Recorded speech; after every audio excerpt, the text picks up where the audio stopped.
چنگ خاندان کی منگ خاندان پر فتح چینی تاریخ کا ایک اہم لمحہ تھا جس نے ایک حکمران خاندان سے دوسرے خاندان میں منتقلی کا نشان لگایا۔ 1368 میں قائم منگ خاندان نے چین پر تقریباً 3 صدیوں تک حکومت کی، جو اپنی ثقافتی کامیابیوں، بحری مہمات اور عظیم دیوار کی تعمیر کے لیے جانا جاتا ہے۔ تاہم 17ویں صدی تک منگ خاندان اندرونی بدعنوانی، معاشی عدم استحکام اور سماجی بدامنی سے دوچار تھا۔ 17ویں صدی کے اوائل میں سیلاب، خشک سالی اور قحط سمیت قدرتی آفات کے ایک سلسلے نے منگ خاندان کے مسائل کو بڑھا دیا، جس کی وجہ سے آبادی میں بڑے پیمانے پر مسائل کا سامنا کرنا پڑا۔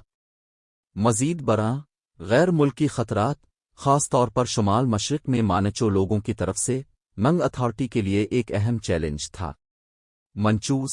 منچوریا سے تعلق رکھنے والے نیم خانہ بدوش لوگ خاندان کی کمزور ریاست کا فائدہ اٹھاتے ہوئے کئی دہائیوں سے منگ کے علاقے پر مسلسل تجاوزات کر رہے تھے۔ نوراچی کی قیادت میں منچس نے 1616 میں بعد میں جن خاندان کا قیام عمل میں لایا جس نے چین پر اپنی حتمی فتح کی بنیاد رکھی۔ 1644 میں ایک چینی باغی رہنما لی زیچینگ نے منگ خاندان کے دارالحکومت بیجنگ پر قبضہ کر لیا، جس کے نتیجے میں خاندان کا خاتمہ ہوا۔ اس کے جواب میں منگ جنرل وہ سانگوئی نے منچس کے ساتھ اتحاد قائم کیا، جس سے انہیں دوان عظیم سے گزرنے اور چین میں داخل ہونے کی اجازت دی گئی۔ یہ اتحاد منچو چین کی فتح میں فیصلہ کن ثابت ہوا۔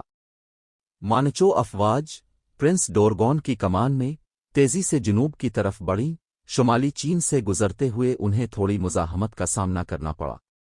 دریں اثنا لی زیچینگ کی باغی افواج کو منچو اور وہ سانگوئی کی مشترکہ فوج نے شکست دی۔ جون 1644 میں منچس بیجنگ میں داخل ہوا، جس نے چنگ خاندان کو چین میں نئی حکمران طاقت کے طور پر قائم کیا۔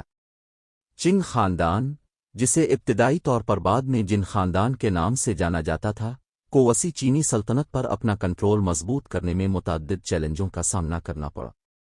مانچو حکمرانی کے خلاف مزاحمت ملک کے مختلف حصوں میں، خاص طور پر جنوب میں، جہاں منگ کے وفاداروں اور دیگر باغی گروہوں نے چنگ اتھارٹی کے خلاف مزاحمت جاری رکھی۔ اقتدار پر اپنی گرفت مضبوط کرنے کے لیے چنگ کے حکمرانوں نے ہان چینی معاشرے کو نئے خاندان میں ضم کرنے کے لیے کئی پالیسیاں نافذ کیں۔ انہوں نے حکمرانی کے کنفیوشس کے اصولوں کو اپنایا، سول سروس کے امتحانی نظام کو بحال کیا اور مانچس اور ہان چینیوں کے درمیان ثقافتی امتزاج کو فروغ دیا۔ کانگسی شہنشاہ کے تحت، جس نے 1661 سے 1722 تک حکومت کی، چنگ خاندان نے استحکام اور توسیع کی مدت کا تجربہ کیا۔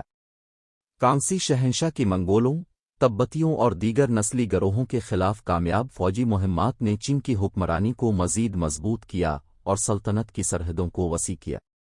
تاہم، کنگ خاندان کو اندرونی چیلنجوں کا بھی سامنا کرنا پڑا، بشمول حکمران مانچو اقلیت اور ہان چینی اکثریت کے درمیان تناؤ۔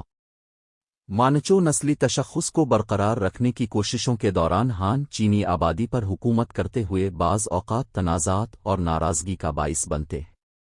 ان چیلنجوں کے باوجود چنگ خاندان تقریباً 3 صدیوں تک قائم رہا، جو چینی تاریخ میں سب سے طویل حکمرانی کرنے والا خاندان بن گیا۔ اس کی وراثت میں اہم ثقافتی، اقتصادی اور علاقائی کامیابیوں کے ساتھ ساتھ چینی معاشرے اور حکمرانی پر پائیدار اثرات شامل ہیں۔ آخر میں، منگ خاندان پر چنگ خاندان کی فتح چینی تاریخ میں ایک اہم موڑ کی نشاندہی کرتی ہے، جس نے آنے والی صدیوں کے لیے قوم کے راستے کو تشکیل دیا۔ منگ سے کنگ کی حکمرانی میں منتقلی، فوجی فتح، سیاسی اتحاد اور متنوع نسلی اور ثقافتی گروہوں کو ایک متحد سلطنت میں ضم کرنے کی کوششوں کی خصوصیت۔ بے شمار چیلنجوں کا سامنا کرنے کے باوجود چنگ خاندان ایک مستحکم اور خوشحال حکمرانی قائم کرنے میں کامیاب ہوا، جس نے چین کی تاریخ اور شناخت پر دیرپا نقوش چھوڑ